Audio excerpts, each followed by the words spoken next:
afternoon, everybody.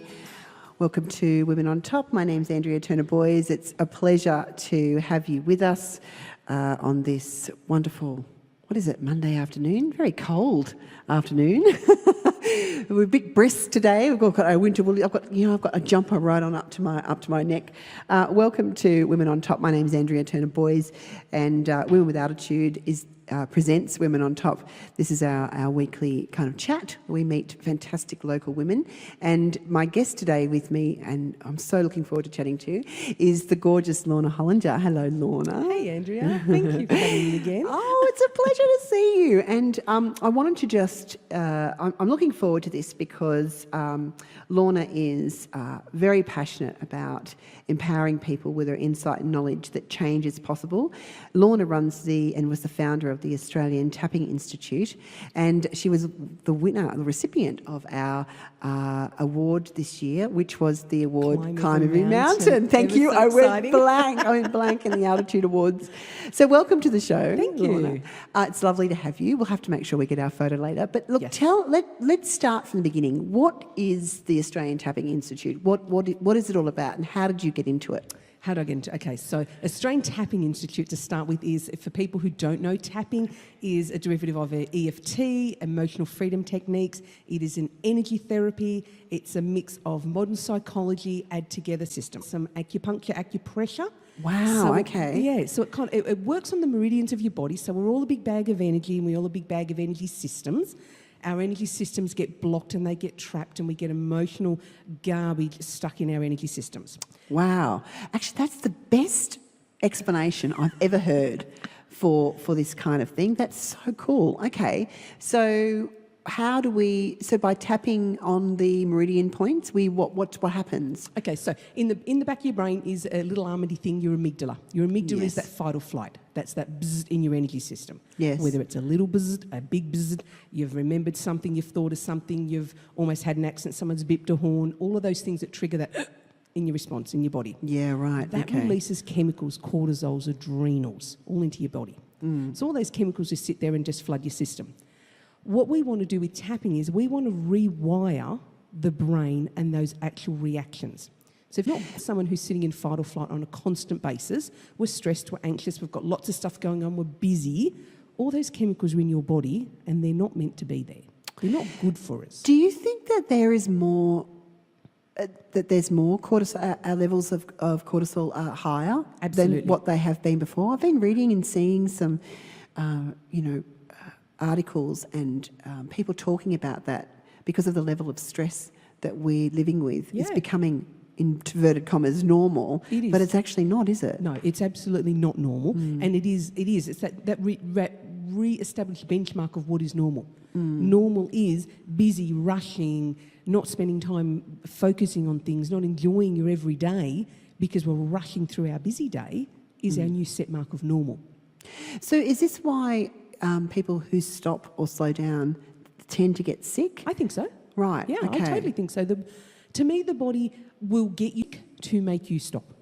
Okay. I have the reverse side of it. Your body will tell you every single thing you ever need to know about it, where it needs help, where it needs support, where it's not functioning properly.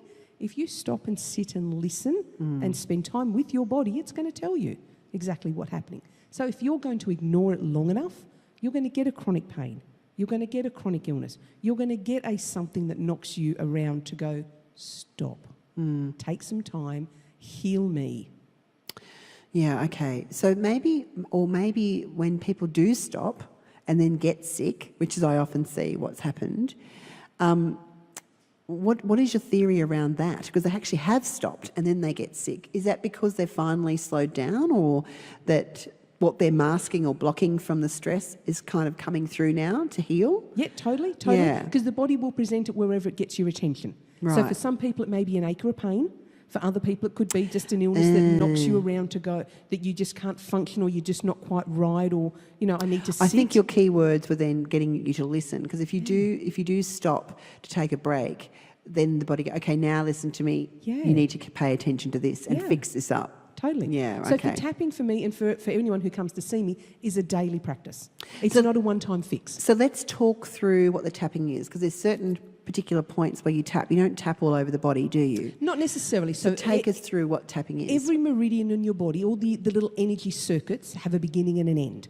Right. And they're not as obvious as you think. You know, one sort of circles from your thumb over your shoulder and down your chest and ends up at, you know, your stomach kind of thing. They're not as linear as you might think. They're circuits all over the body. So when we tap, and it's almost like a bit of a question mark on your face. So there's an eyebrow point, there's an under the eye, under the nose, there's across to your collarbone, and back up to the top of the head, focusing on each of those places on the top, on the top torso. The activator at the other end of it's at the bottom of the torso. So you could tap on the bottom, or you could tap on the top, but let's face it, the top's more accessible. Right, Yeah. okay. If you're sitting around somewhere, walking around, whatever. It's a lot easier to tap on your face or your head than trying to get to your feet. Yes. Is that what you're trying to say? Exactly. Because they do. They have a top and a bottom end. Okay. But if you're thinking, well, if I need to tap on a particular spot, anywhere on your body pretty much will activate the meridians. We just teach you where the more the more pronounced ones are, maybe, or the more key ones are, Yes. so that you get the optimum out of it. Wonderful. Yeah. Okay. And if someone's new to this whole emotional freedom technique, what sort of things could you work on? Like, what do people use it for? It's amazing what you're looking for. I mean, the founder says everything, and it pretty much is everything. So I've worked it with people. I had an agoraphobic mum, and she hadn't been out of the house in 3 months. Okay. We didn't talk about agoraphobia, but we did talk about what was happening in her relationship. Right. Okay. So the presenting stuff. So we've used it for aches and pains. People have got aches and pains in their body, got a sore knee, got a sore hip. We start to talk what's going on for that there. We use it for people who are just stressed and just anxious from everyday life. I use it a lot for people. I get a lot of referrals for people who've been traumatised, who maybe have been unsafe as children, let's say, and those sorts of issues that they've had to grow up with. We use it for that as well, to calm that thought process of what went on, to take out the intensity of past events. So walk us through. So say, for example, the agoraphobic Yep. mum. What would she expect to feel by doing the tapping when you take her through the tapping technique? What does she feel different? Yep. Okay. Yeah, so it's a talk for people who come to see me. You can tap on your own, but if someone came to see me, the usual way a session would go is we would start to have a conversation of what they present. My issue is, I'm agoraphobic, I haven't left the house in 3 months. We would tap instantly on that actual feeling of, what does it feel like to leave the house? How do you feel when you get ready to leave the house? Do you get upset about the mere thought of leaving the house? And we start to step through where the actual anxiety point triggers. Okay. And start there. So there's no point tapping on the footpath. What happens if you get to the footpath if she can't even put a coat on? No, of So course. we step people through what's the initial trigger? Get them calm enough. So we do tapping enough so they go, do you feel any anxiety or a twinge in your body when we start to talk about you're getting to the front door? No, I feel pretty good to the front door. Great. What happens when you get out the front door? Any Yes. triggers, any twinges? No, I'm feeling pretty calm about that too. Great. And then we start to have a conversation. So what's the trigger? Yes. So one of the things I use a spider as a metaphor. People are scared of spiders. Yes. Okay. There was a show on last night about virtual therapy. Did you see it? No, I did On not. Channel 7, I think. They had a story on people curing some phobias with some virtual Yes. reality. So they put the virtual reality Yep. goggles on and we're actually experiencing like the thing a touching them. virtual spider. I don't know that it worked. I don't know, okay. but they were just talking about the kind of new kinds of therapies that are emerging. Yep. And it did make you wonder if he did some tapping, Tapping if is he'd done awesome some for tapping. phobias. Yes. It's awesome for phobias.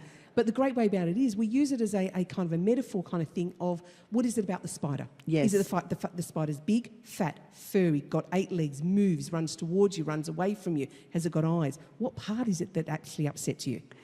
God, I don't know. The whole thing. Do we need, like, the whole, they're just so scary. But that's what I'm saying. That's what we use Yes. tapping is to pull apart the little bits. Because if Yes. it's sitting on the wall up in the top corner and you couldn't care less, well, there's no point tapping on that. But if it starts to run down the wall and you start to get a bit anxious, Yes. I want to talk about that. Yes, I see exactly where you're going. Yeah, Right, so it's okay. about pulling apart what's actually in the event for that person and tapping on each of the aspects of it, each of the little intricacies of that event. Do you think sometimes these fears that we have are triggered by an event? or something that happened? Generally, yes. Because we come into the world as babies, happy as Larry, laying around, someone's looking after us. Something has to make you decide to be scared of that spider. If I'm not scared of it and you are, you've had something in your event that's not happened in mine. Or I've translated the event differently.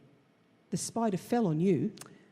You were hysterical. The spider fell on me and I flicked it off. Yeah, right. Okay. Yeah, I see So exactly where it depends you're on going, how each person interprets each individual event. Yes, right. 10 people see a car accident. They all interpret it differently. Yes. Put it through your own lens of filter of what you filter through as your events and come out with a response. It's such a fascinating subject. Well, we need to throw to a bit of a music break, but on the other side, I'm loving this conversation, Lorna, and we're talking more about the emotional freedom technique. And with us in the studio is Lorna Hollinger. But let's have a music break now. Let's hear a little bit of Sia with Chandelier. Party girls, don't get hurt, can't feel anything. When will I learn? I push it down. On for tonight, on for tonight. And that was Sia with Chandelier. And welcome back to Women on Top. We are in conversation today with Lorna Hollinger from the Australian Tapping Institute. And one of the things that I love about what we're talking about today on our show and what we do at Women with Altitude is we go that little bit deeper. And you've got quite a story that we're going to take a little bit of a different tone now and go back to that.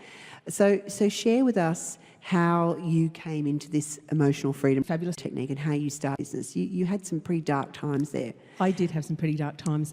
2002, I found myself a single mum, or sole parent as I like to be called. Yes. I have 2 fabulous young sons and a world where I didn't feel I had anybody. My mother had died when I was quite young. My dad had remarried, beautiful family, but I had no connection to them. And I really went down a very, very dark hole to the point that I spent weekends plotting my suicide. I wrote it in journals and I would get right to the end and I'd have it all planned out because I just really felt that I had nothing to offer and my children were better off with their dad. So I would write it all out and I'd get to the end and go, Matthew will find me. Matthew's my youngest. He'll find me. I'll have to do it another way. I can't do that to him.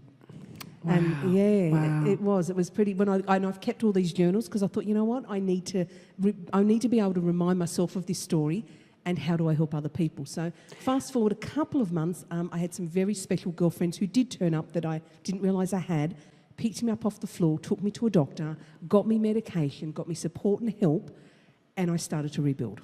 Wow. Yeah. And did you reach out to those friends or did they just read between the lines? Or They read between the lines. I had no capacity, that space to reach out to anyone. You know, we talk in EFT about fight or flight. Mine was constant and endless. I was huge. Endless flight? Is that how you were just... survival mode. Survival. Complete survival mode. I had gone from living with my mum and dad to, my mum died, to getting married, having children, and then suddenly I was all on my own with these 2 kids. And I did. I had this endless fight or flight, distress, anxiety, and I had no capacity to reach out to anybody. So I was still to this day so unbelievably blessed that these beautiful women turned up in my world when I needed them, lifted me up, helped me and took me forward and got me healing. Once I got to that stage, it then kicked into, how do I do this for other people? And that really is the strongest basis for my business of, these women helped me, how can I pay that forward? Someone came along with a voucher or a brochure for life coaching. I don't even know what that was. And that was in about 2009. And that then started that of, wow, this is actually something I can do to help other people. And just trained and built the business, worked with clients, added new modalities on, neuro-linguistic programming, what qualifications can I get as a coach, emotional freedom techniques then turned up as the pinnacle, that little cherry on top. I got great results with people working with them, but EFT gave them something to take away.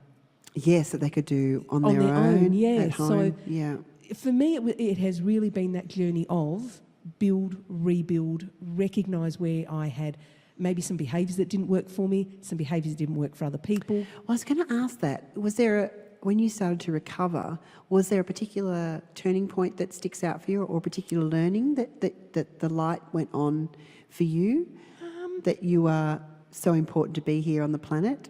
No, it didn't at that stage. It still was a bit of a rebuild, and it still was a bit of a murky sort of time. I went into life coaching. I enrolled in this great school down in Melbourne with the idea of helping other people. I had no idea how much of my own stuff I'd have to face.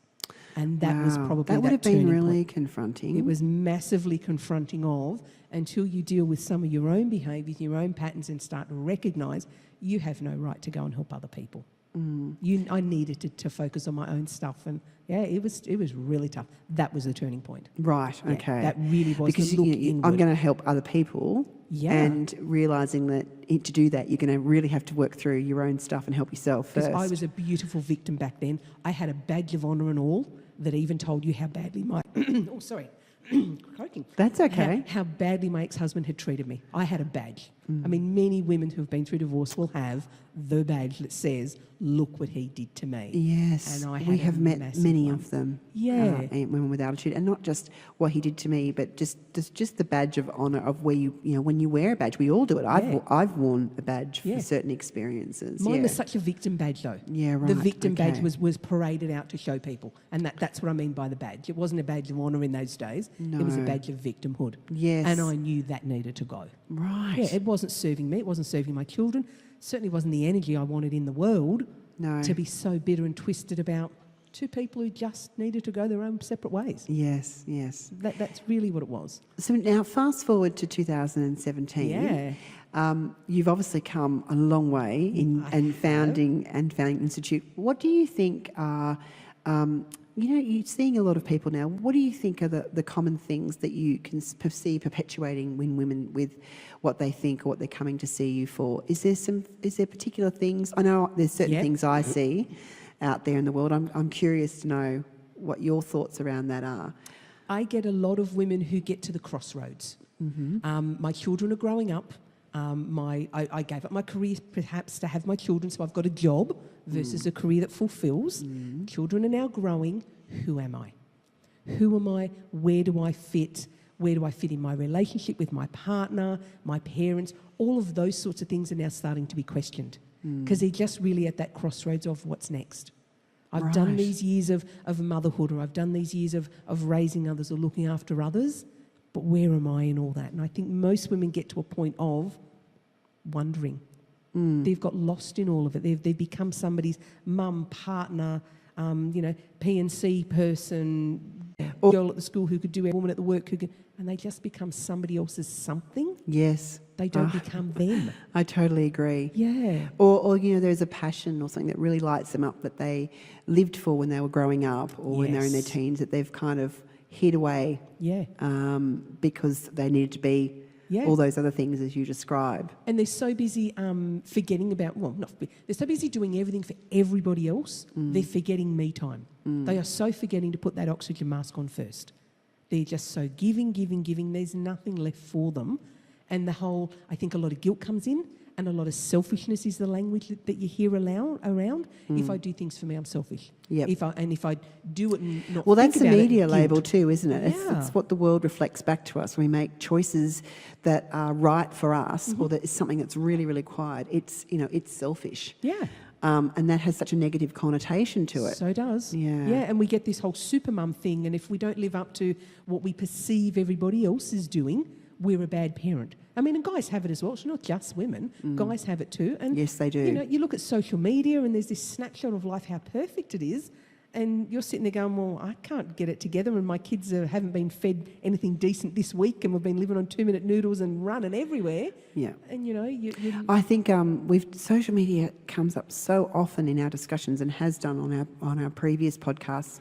It's such an intense part of our lives, but it's also intensely teaching us things, I think, at the moment, and or mirroring back to us, that perfect world, like Mamma Mia. It does not. It just doesn't exist. But they're the kinds of the standards. We already had standards that we were trying to reach and measure in comparison to the people around us. Yeah. And now it's mirrored back to us, tenfold by social media and being on those platforms. Yeah. Do you find that that is becoming why people are questioning? I'm not so sure it's why people are questioning. I certainly do not think it's helping on any level whatsoever. If you're already at that crossroads and you're already asking those questions of yourself and already feeling that there's something missing in these bits, you're going to look somewhere for it. Yes. Social media is the easiest place because, particularly as older people, apparently there's more of us on Facebook than there is of those younger generation. Yes. So people are going to look at the easiest accessible for information that may support them. They don't necessarily realise that's not supporting them because every one of us, particularly when men have got them too, we've got a stick that we beat ourselves up with. Yes. And you get on social media, look at what someone else is doing, and you reach for the stick to beat yourself with. Oh, totally. And that's what we do. Yep. So, I think that's what I tend to see is happening is people are looking for the answers, easiest accessible. That's just not the best place for your self-esteem and self-worth to be looking at the most comparative place on the planet. Wow. Facebook. Yes. No, it's not. Or Instagram or Snapchat. Yeah. I mean, I've got 2 daughters and I despair a little bit they're both at the beginning of high school. And my daughter in year 7 was saying to me that her friends who are all on Instagram, it's all about how many likes a particular post can get.